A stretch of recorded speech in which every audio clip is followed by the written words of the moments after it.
یقین جانے قرآن کو چومنے کو جی چاہتا ہے، آنکھوں سے لگائیں، یہ وہ کتاب ہے جو میرے رسول کے سینے پہ نازل ہوئی ہے، اور اصلی صورت میں اپنی اصلی زبان میں انہی حروف کے ساتھ آج بھی موجود ہے، اور قرآن مجید کا فیض بھی ختم نہیں ہوا، اس کا اسی طرح فیض موجود ہے جس طرح پہلے موجود تھا، اور آج بھی وہ روشنی دیتا ہے۔ اور جب ہم اس کو تلاوت کرتے ہیں، اسی لیے فرمایا گیا راتوں کی تنہائیوں میں اٹھ کے قرآن پڑھو، اور قرآن پڑھتے ہوئے رویا کرو، فَإِن لَمْ تَبْكُوا فَتَبَاكُوا، اور اگر رونا نہ آئے تو رونے کی کوشش کیا کرو۔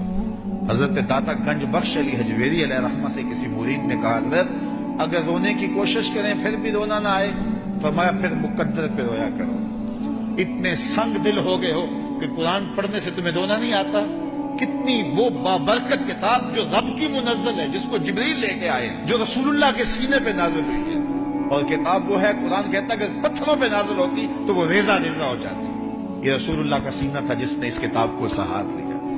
اور ایک حدیث میں نے پڑھی، اور جب میں نے زندگی میں پہلی مرتبہ پڑھی تھی تو دیر تک اس کا نشہ نہیں اترا تھا، شاید جو پہلی مرتبہ سنے اس کو وہ حظ محسوس ہو۔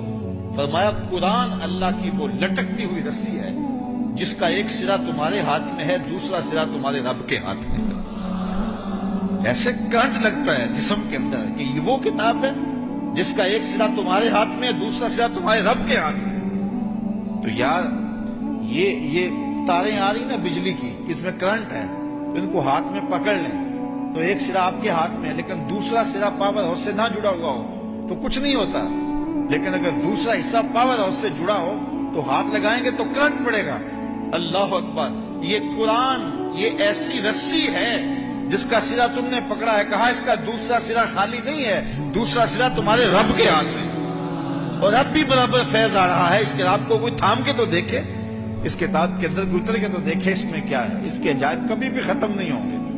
حضرت مولا کائنات سید علی المرتضیٰ رضی اللہ تعالیٰ عنہ نے جب حضور سے پوچھا کہ حضور پھر اس دور میں بچنے کی صورت کیا، تو فرمایا اللہ کی کتاب، اور آگے حضور نے ایک لفظ ارشاد فرمایا، فرمایا یہ وہ کتاب ہے جس کے عجائب کبھی بھی ختم نہیں ہوں گے۔ یہ کتاب کبھی بھی ختم، اس کے عجائب اور اس کی روشنیاں اور اس کے دامن سے پھوٹتی ضیائیں، اجالے کبھی بھی ختم نہیں ہوں گے، اور یہ ہمیشہ انسانی زندگی میں چراغاں کرتا رہے گا۔ تو اس کتاب کے ہوتے ہوئے بھی ہم اندھیرے میں رہیں تو اس سے بڑی افسوسناک بات کوئی نہیں ہے۔ تو اس کتاب سے اپنی زندگی کی روشنیاں، اپنی زندگی کے اجالے حاصل کرنے چاہیے۔ امام احمد بن حنبل رضی اللہ تعالی عنہ فرماتے ہیں، میں نے اللہ سے کہا کہ مجھے اپنی محبت عطا کر دے، تو اللہ نے مجھے اپنی اتنی محبت عطا کی کہ مجھے زوال عقل کا اندیشہ ہو گیا۔ پھر میں نے ایک دن کہا مالک مجھے اپنا اب قرب عطا کر دے، تو آواز آئی میرا قرب چاہتے ہو تو پھر قرآن پڑھا کرو۔ تو قرآن انسان کی ضرورت ہے، کیونکہ انسان کی سب سے بڑی ضرورت جو ہے وہ ہدایت ہے۔ ہدایت انسان کی وہ ضرورت ہے جس کو مانگنے کی تلقین دی گئی۔ اللہ سے رزق مانگنا چاہیے، لیکن کوئی نہیں مانگے گا وہ پھر بھی دیتا ہے۔ اللہ تعالیٰ سے دولت مانگنی چاہیے، کوئی نہیں مانگتا پھر بھی دیتا ہے۔ صحت مانگنی چاہیے، کوئی نہیں مانگتا پھر بھی دیتا ہے۔ لیکن ہدایت اتنی اہم ضرورت ہے کہ جسے میسر ہے اسے کہا گیا تو بھی مانگ۔ روزانہ ہر نمازی ہر نماز کی ہر رکعت میں وقالتاً یا اصالتاً پڑھتا ہے اہدنا الصراط المستقیم، یہ روزانہ پڑھتا ہے، اور وہ مصلی پہ کھڑا ہو کے قبلہ رو ہوتا ہے، اور پھر بھی یہ مانگ رہا ہوتا ہے۔ مجھے بتاؤ کتنی ضرورت ہے انسان کی ہدایت۔ تو ہدایت انسانی ضرورت ہے، اور ضرورت کے لیے ہمیں محنت کرنی چاہیے، اور محنت کریں گے تو جھولی خالی نہیں جائے گی۔ اور اس کا بہت بڑا منبع اور بہت بڑا سرمایہ اور بہت بڑا چشمہ ہمارے پاس قرآن مجید کی صورت میں موجود ہے۔ میں ایک اور بات کروں، کسی نبی کا کوئی معجزہ اس نبی کی امت کے پاس آج موجود نہیں ہے۔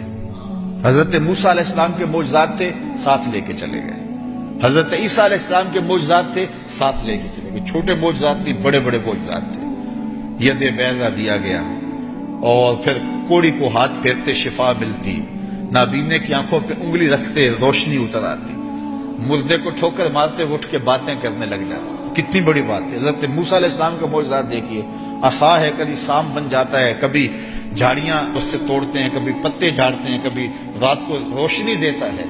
ید بیضا ہے، کیا کیا معجزات تھے۔